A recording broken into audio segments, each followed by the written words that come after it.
Hey guys, நீங்கள் பார்த்துட்டு இருக்கிறது டெக் அப்டேட்ஸ். இன்றைக்கி நிறைய அப்டேட்ஸோடு வந்திருக்கேன். குறிப்பாக ஃப்ளிப்கார்ட் பண்ணுற கொடுமை தாங்க முடியல. ஆப்பிள்லேருந்து புது மொபைல் வரப்போகுது, அதனோட லான்ச் டேட் வரைக்கும் தெரிய வந்திருக்கு. இது தவிர சாம்சங்லேருந்து இந்த ரிங்கில் ஒரு சூப்பரான டெக்னாலஜி எட்டு வராங்க. அதை பற்றின டீட்டெயில்ஸ் இன்னமும் நிறைய அப்டேட்ஸ் இருக்குது. என்னென்னு பார்க்கலாம் வாங்க. ஃபர்ஸ்ட்டே ஒரு சூப்பரான அப்டேட்லேருந்து ஸ்டார்ட் பண்ணலாம். ஸ்னாப்ட்ராகனோட ஆர்ம் பேஸ்ட் ப்ராசரான ஸ்னாப்ட்ராகன் எக்ஸை வர 24ஆம் தேதி இந்தியாவில் லான்ச் பண்ணுறாங்களாம். அது என்னப்பா எக்ஸ் அப்படின்னு தெரியாதவங்களுக்காக சொல்லிக்கிறேன். நீங்கள் வந்து ஆப்பிளோட லேப்டாப்ஸ்லாம் பார்த்துருக்கலாம். ரொம்பவே ஸ்லிம்மாக இருக்கும், பர்ஃபார்மன்ஸும் நல்லா இருக்கும், கூடவே பேட்டரி நல்லா நிற்கும். அதுக்கு மெயின் ரீசன் அதில் யூஸ் பண்ணியிருக்க ப்ராசர் தான். ஸோ ஆப்பிளோட அந்த எம்சிடிஎஸ் ப்ராசர் மாதிரியே விண்டோஸ்க்காக ஸ்னாப்ட்ராகன்லேருந்து வர ப்ராசர் தான் இது. ஸோ வந்து இங்கே வந்து எனக்கு வந்து மேக் வேண்டாம், விண்டோஸ் தான் வேணும், சார்ஜ் நல்லா நிற்கணும் அப்படின்னு நினச்சிங்கன்னா இந்த லேப்டாப் எடுக்கலாம். வர 24ஆம் தேதி இந்தியாவில் லான்ச் ஆனதுக்கப்புறம் நிறைய லேப்டாப்ஸ் இந்தியாவில் வருமாம். குறிப்பாக Acer, Asus, HP, Lenovo, Dell மாதிரியான பிராண்ட்ஸ்லேருந்து வரப்போகுது.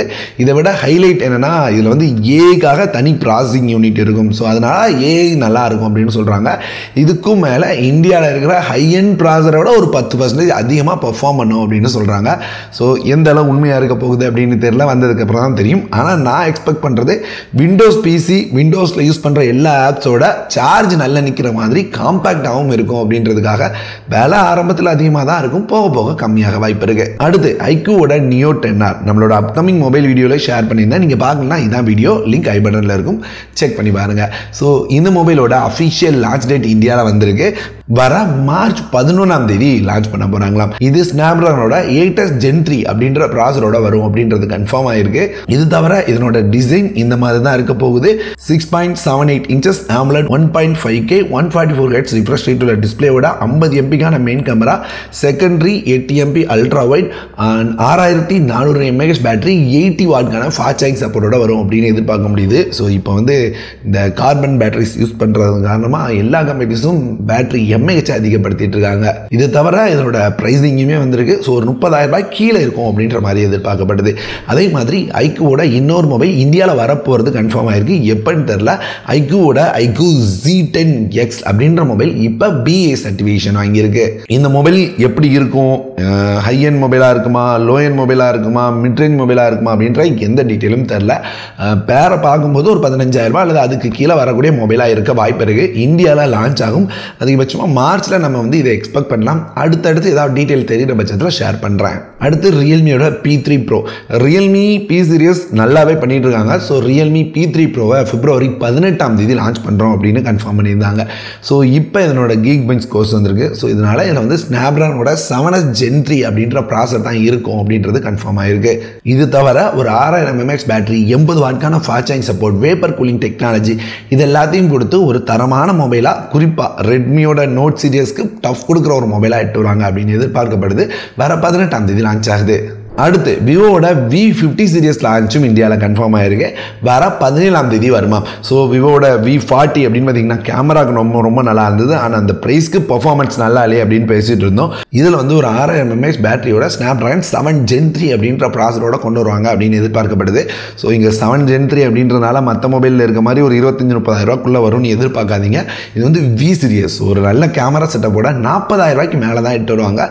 ஒருவேளை கம்மியாக லான்ச் பண்ணாங்கன்னா கண்டிப்பாக விவோ யூசர்ஸ் கொண்டாட்டமாக இருக்கும். ஒரு கேமரா சென்ட்ரிக் ஃபோன், பர்ஃபார்மன்ஸ் கம்மியாக இருந்தால் பரவாயில்ல, நல்ல கம்பெனிலேருந்து வர மொபைலாக இருக்கணும் அப்படின்னு நினச்சிங்கன்னா இந்த மொபைலை வெயிட் பண்ணி செக் பண்ணி பார்க்கலாம். அடுத்து deal of the day 2 deal select பண்ணேன். ஒன்று ரியல்மியோட ரியல்மி நாசோ 70 டர்போ. இந்த மொபைல் ரெகுலராக 17,000 ரூபாய் தான் இருக்கும். கூப்பன் 2,000 ரூபாய் கொடுப்பாங்க, நம்மளால் 15,000 ரூபாய்க்கு எடுக்க முடியும். சமயமாக ஒரு 1-2 நாளாக பார்த்துட்டு இருக்கேன், 3,000 ரூபாய் கூப்பன் கொடுத்துருக்காங்க. ஸோ உங்களால் 14,000 ரூபாய் ப்ரைஸ்க்கே வாங்க முடியும். நீங்கள் வந்து எந்த கார்டு யூஸ் பண்ண வேண்டாம், எதுவுமே பண்ண வேண்டாம், டேரெக்டாக அந்த கூப்பனை ஒரு டிக் பண்ணிட்டு பை பண்ணிங்கனாலே 14,000 ரூபாய்க்கு வாங்க முடியும். லிங்க் கீழே கொடுத்துருக்கேன், செக் பண்ணி பாருங்கள். நானும் என்னோட ஃப்ரெண்டுக்கு வாங்கி கொடுத்தேன். ஒரு தரமான மொபைல், 15,000 ரூபாய் பட்ஜெட்டில் ஒரு மொபைல் பார்க்குறீங்கன்னா கண்டிப்பாக இதை கன்சிடர் பண்ணலாம், குறிப்பாக கேமிங்காக. அடுத்து போட்ரானிக்ஸ்லேருந்து ஒரு 10,000 mAh பவர் பேங்க். ஸோ ரெகுலராக 10,000 mAh பவர் பேங்க்னாலே 1000 ரூபாய் போயிருது. ஸோ இந்த மாதிரி கம்பெனியோட பவர் பேங்க் தான் நம்மளால் கம்மியாக பார்க்க முடியுது. அதுலேயும் போட்ரானிக்ஸ் சமீப காலமாக ரொம்ப நம்பத்தகுந்த பிராண்டாக மாறிட்டு இருக்கு எனக்கு. ஏன்னா ஒரு சில போட்ரானிக்ஸ் ப்ராடக்ட் யூஸ் பண்ணுறேன், ஒரு சில வருஷங்களாகவே யூஸ் பண்ணுறேன், எந்த வித பிரச்சனையும் இல்லாமல் போயிட்டுருக்கு, நல்லாவே இருக்குது குவாலிட்டியில். ஸோ இதுவும் அந்த மாதிரி இருக்கும்னு எதிர்பார்க்கலாம். இது வெறும் 499 ரூபாய்க்கு தான் அவைலபிளாக இருக்குது. BA சர்டிஃபிகேஷனோட அவைலபிளாக இருக்குது. குறிப்பாக கம்மி ப்ரைஸில் ஒரு பவர் பேங்க் வேணும்னு நினைக்கிறவங்களுக்கு லிங்க் கீழே இருக்குது, செக் பண்ணி பாருங்க. அடுத்து ஃப்ளிப்கார்ட் நீ பண்ணுறதெல்லாம் நியாயமாக இருக்கா உனக்கே? நான் என்ன சொல்லுவேன்னா, முடிஞ்ச அளவு ஃப்ளிப்கார்ட்டை தவிர்த்துருங்க, எதுவுமே வாங்காதீங்க அப்படின்னு சொல்கிறளவு தான் ஃப்ளிப்கார்ட் பண்ணிட்டு இருக்காங்க. ஏன்னா ஃப்ளிப்கார்ட் இதுக்கு முன்னாடி அப்படின்னு பார்த்தீங்கன்னா பிளாட்ஃபார்ம் ஃபீ அப்படின்னு கொண்டு வந்தாங்க, அதுக்கப்புறம் செக்யூரிட்டி ஃபீ அப்படின்னு கொண்டு வந்தாங்க, அதுக்கப்புறம் கேஷ் ஆன் டெலிவரி போடுறீங்க அப்படின்னா அதுக்கான ஒரு ஃபீயை கொண்டு வந்தாங்க. அது மாதிரி ப்ராடக்டை சேஃபாக கொண்டு வந்து சேர்க்கணும் அப்படின்றதுக்காக ஒரு ஃபீ, அப்புறம் அன்பாக்ஸ் பண்ணி காமிக்கிறோம் அதுக்குன்ற ஒரு ஃபீ அப்படின்ற மாதிரிலாம் மாற்றி ஒவ்வொரு ஃபீஸ் தான் போட்டுருந்தாங்க. இப்போ ப்ராடக்ட் ப்ராமிஸ் ஃபீ அப்படின்ற மாதிரி ஒரு ஃபீஸை கொண்டு வந்திருக்காங்க. இது 9 ரூபாயிலேருந்து 49 ரூபா வரைக்கும் ப்ராடக்ட்டை பொறுத்து சேஞ்ச் ஆகுது.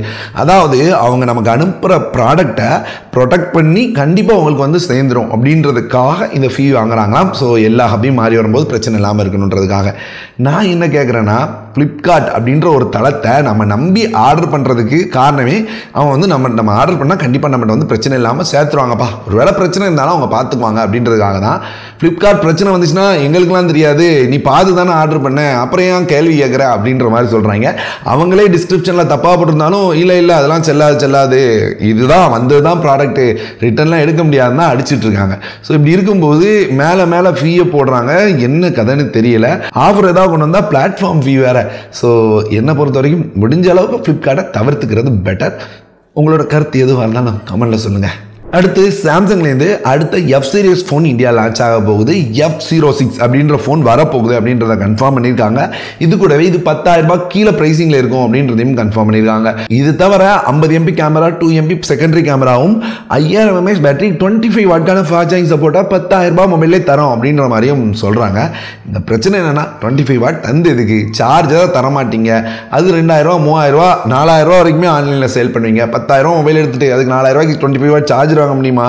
ஸோ என்ன சொல்லன்னு தெரில. ஆனால் மொபைல் வருது, சாம்சங் யூசர்ஸ்க்கு சாம்சங் தான் வாங்கணும்னு நினைக்கிறவங்களுக்கு கண்டிப்பாக ஒர்த்தாக இருக்க வாய்ப்பு இருக்குது. அடுத்து ஐஃபோனோட SE4 வர 11ஆம் தேதி லான்ச் ஆகும்னு பார்க்க முடியுது. எனக்கு வந்து இது கன்ஃபார்மாக தெரில, அடுத்த வாரம் இதனோட லான்ச் இருக்க வாய்ப்பு இருக்காம். SE4 எப்படி இருக்கும் அப்படின்னு நிறைய டைம் பார்த்துட்டோம். நம்ம வந்து ஐஃபோனோட 14 பார்த்துருந்தோம்னா சேம் அதே மாதிரியான டிஸ்பிளேயோட ஐஃபோனோட 15ஓட சிங்கிள் கேமரா, அந்த 48 MP கேமரா, ஃப்ரண்டில் அந்த 12 MP கேமராவையும் தூக்கி வச்சு AI ஒர்க் ஆகணும் அப்படின்றதுக்காக லேட்டஸ்ட் ப்ராசரோட இந்த மொபைலை எட்டு வருவாங்க அப்படின்ற மாதிரி பார்க்க முடியுது. இது ஐஃபோன் SE4ஓ அல்லது ஐஃபோன் 16eவோ ஏதோ ஒரு நேமில் லான்ச் ஆகலாம். இது தவிர இந்த மொபைலை பற்றி பேசுகிறோன்னா, இது வந்து ஒரு கம்மி ப்ரைஸ் மொபைல் ஐஃபோனுக்கு, அதாவது ஒரு 40,000 60,000 ரூபா ப்ரைஸ்க்குள்ளே வரும் அப்படின்ற மாதிரி எதிர்பார்க்கப்படுது. ஒருவேளை அந்த ப்ரைஸ்க்குள்ளே வந்தாலுமே இது நல்ல மொபைலாக தான் இருக்கும்னு தான் நான் எக்ஸ்பெக்ட் பண்ணுறேன். ஏன்னா ப்ராசர் பெட்டரான ப்ராசர், 15 இருக்க மாதிரியான ஒரு கேமரா, நல்ல கேமரா தான், குறை சொல்ல முடியாது. ஸோ ஒரு நல்ல மொபைலாக இருக்கும் அப்படின்ற மாதிரி தான் எதிர்பார்க்கப்படுது. டிசைன் மட்டும்தான் அந்த ஐஃபோன் 14 டிசைன் முட்டுது. ஸோ பார்க்கலாம், அடுத்த வாரம் லான்ச் ஆக வாய்ப்பு இருக்காம். அடுத்து iQOO 12 உங்கள்கிட்ட இருக்கா? ஸோ உங்களுக்கு எக்ஸ்ட்ரா ஒரு அப்டேட் வரும் அப்படின்னு கம்பெனிலேருந்து கன்ஃபார்ம் பண்ணியிருக்காங்க. இதுக்கு முன்னாடி 3 மேஜர் அப்டேட், 4 செக்யூரிட்டி பேட்ச் வரும்னு சொல்லியிருந்தாங்க.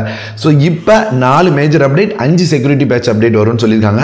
அதாவது அந்த மொபைலை யூஸ் பண்ணுறீங்கன்னா 2027 வரைக்கும் உங்களுக்கு அப்டேட் கிடைக்கும், 2028 வரைக்கும் செக்யூரிட்டி அப்டேட் கிடைக்கும், 2028 வரைக்கும் நீங்கள் அந்த மொபைலை பயப்படாமல் யூஸ் பண்ணலாம் அப்படின்ற மாதிரி சொல்கிறாங்க. iQOOட 13 லான்ச் ஆகி கொஞ்ச நாள் தான் ஆச்சு. ஸோ அதுக்குள்ளே iQOO 12க்கு அப்டேட் எக்ஸ்ட்ரா கொடுக்குறது ஒரு நல்ல விஷயமா தான் தெரியுது. ஸோ இப்போ நிறைய கம்பெனிஸ் இதெல்லாம் பண்ணிட்டு இருக்காங்க. ஸோ அப்படி கண்டினியூ ஆகட்டு. அடுத்து சாம்சங்லேருந்து இந்த மாதிரி ஒரு பேட்டன் வாங்கியிருக்காங்க. ஸோ இது என்ன பேட்டன் அப்படின்றத பார்க்கும்போது இதில் கொடுத்துருக்க இமேஜ் வச்சு ஒரு சில விஷயங்களை கண்டுபிடிக்க முடியுது. இது வந்து சாம்சங்கோட ஸ்மார்ட் ரிங்கான ஒரு பேட்டனாக இருக்குது. ஸோ இது வரைக்கும் ஸ்மார்ட் ரிங் அப்படின்னாலே நம்ம வந்து ஒரு சில சின்ன சின்ன வேலைகளை தான் பண்ணோம். அதாவது ஹார்ட் ரேட் கண்டுபிடிக்கிறது, பிளட் ப்ரெஷர் கண்டுபிடிக்கிறது, ஒரு ஸ்மார்ட் வாட்ச் பண்ணுற மாதிரியான வேலைகளை சின்னதாக செய்யும் அப்படின்ற மாதிரி தான் பார்த்துட்டு இருந்தோம். ஸோ இவங்க ஒரு படி மேலே கொண்டு போகிறாங்க, அவங்களோட டிஸ்பிளேலாம் கண்ட்ரோல் பண்ணுற மாதிரி, குறிப்பாக சாம்சங்கோட எக்கோசிஸ்டத்தோட ஒர்க் பண்ணுற மாதிரி. உதாரணத்துக்கு உங்கள்கிட்ட சாம்சங்கோட லேப்டாப்பு, சாம்சங்கோட டேப் இதெல்லாம் இருக்குது அப்படின்ற பட்சத்தில் ரெண்டையும் கனெக்ட் பண்ணி இந்த ரிங்கை போட்டிருந்தாலே உங்களால் கண்ட்ரோல் பண்ணிக்க முடியும் அப்படின்னு கொண்டு வராங்க. குறிப்பாக ஃபைல்ஸை ஷேர் பண்ணுறது, ரெண்டுக்கு இடையில டெக்ஸ்ட்டை மாற்றுறது, ஃபைல்ஸை மாற்றுறது, இந்த மாதிரி விஷயங்களை காற்றுல கையாட்டியே பண்ண முடியும் ஒரே வைஃபை நெட்வொர்க்கில் கனெக்ட் பண்ணியிருக்கும் போது அப்படின்ற மாதிரி பார்க்க முடியுது. ஸோ ஒரு ரிங்கை வச்சு நிறைய விஷயங்கள் ட்ரை பண்ணுற மாதிரி தெரியுது. எனக்கு என்னமோ இதில் வந்து ரெண்டையும் கனெக்ட் பண்ணிட்டு டேப் பண்ணால் இதை பண்ண முடியும், சிங்கிள் டேப்பில் இதை பண்ண முடியும், ட்ரிபிள் டேப்பில் இந்த பண்ண முடியும் அப்படின்ற மாதிரி ஆப்ஷன்ஸ், அது தவிர இந்த காற்றுலே டைப் பண்ணுற ஆப்ஷன், இதை மாதிரியான ஆப்ஷன்ஸ்லாம் எட்டு வந்தாங்கன்னா பெட்டராகவே இருக்கும். ஸோ ரிங்கை வந்து இன்னமும் நிறைய இடங்களில் யூஸ் பண்ணுற மாதிரி சாம்சங் ட்ரை பண்ணுறதுக்கான ஒரு பேட்டன்ட் வாங்கியிருக்காங்க. ரியல் லைஃப்பில் வர்றதுக்கு நாட்கள் ஆகலாம், ஏன்னா பேட்டன்ட் கண்டிப்பாக வரணும்னு அவசியம் இல்லை. ஸோ வராமலும் போகலாம். அவ்வளோதான் இன்றைக்கான அப்டேட்ஸ். So updates பிடிச்சிருந்ததா? எனக்கு வந்து ஸ்னாப்ட்ராகனோட ப்ராசர் வரப்போகுது, ஐஃபோன் SE4 வரப்போகுது அப்படின்றதெல்லாம் இன்ட்ரெஸ்டிங்காக இருந்தது. ஸோ உங்களுக்கு எந்த அப்டேட் இன்ட்ரெஸ்டிங்காக இருந்தது அப்படின்றத கண்டிப்பாக கமெண்ட்டில் சொல்லுங்கள். ஒரு குட்டி டைமிங் தான் எடுத்து கமெண்ட்டில் சொன்னீங்கன்னா சேனல் க்ரோத்துக்கும் ஹெல்ப் ஆகும், நானும் பார்த்து தெரிஞ்சுக்க வசதியாக இருக்கும். ஸோ கண்டிப்பாக கமெண்ட்டில் சொல்லுங்கள். இந்த வீடியோ இதோட முடியுது. வேறு ஒரு நல்ல வீடியோவில் பார்க்குறேன்.